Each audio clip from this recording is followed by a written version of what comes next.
Shortcut হয় না, হয় অনেক কাঠখড় পুড়িয়ে জীবন যুদ্ধের প্রতিটি অধ্যায়ে নিজেকে প্রমাণ করে করে একটু একটু করে আপনি সফল হবেন, একটু একটু করে আগাবেন। ইটস এ জার্নি, এটা কোনো ডেস্টিনেশন নয়। এবং সফল হওয়ার পথ পরিক্রমায় কোনো লিফট নেই, সিঁড়ি বেয়ে উপরে উঠতে হয়। কি বেয়ে? কিন্তু আমরা সফল হতে চাই কিভাবে? ডাইরেক্ট 100 তলায় আমি সফল, উপরে সবার উপরে আমি, এইভাবে চাই সফলতাটা।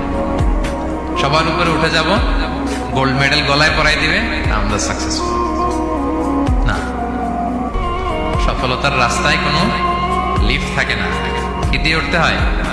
সিঁড়ি বেয়ে ঘাম জড়িয়ে উঠতে হয়। দেখেন, শুধু আলোর মুখ দেখার জন্য মায়ের পেটে আমাদের কত সময় লাগছে বলেন তো? জাস্ট একটু লাইট, হ্যাঁ, 9 মাস 10 মাস সময় লাগছে শুধু একটু আলো দেখবো আমরা। আলোর মুখ দেখার জন্য আমার লাগছে 9 মাস। আর এখানে আমরা শর্টকাট খুঁজে খালি। কি খুঁজি?